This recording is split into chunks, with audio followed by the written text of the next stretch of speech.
Balthasar Titus, the Knight of Enigma, is one of the blood chess pieces. Plays face down and round effect, copy opponent's next revealed faction play after they complete their turn. Once played, place card behind any card on the board. If card is in recruits or loyalists at game's end, draw one community card and place in recruits. If copying a card effect, Knight loses game's end bonus.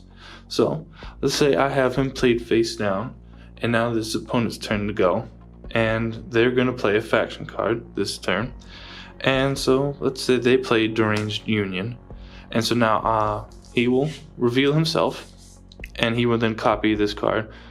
And, well, I mean, that's how copycats work, so then I'll just now, whatever this card does, he now does too.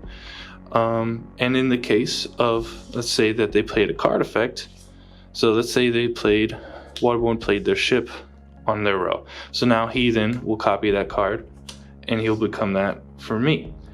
But if he plays a card effect, he loses his bonus because he doesn't actually then get to be played on a card after the his play is complete. So he'll stay on the board until he's either removed or the game is over.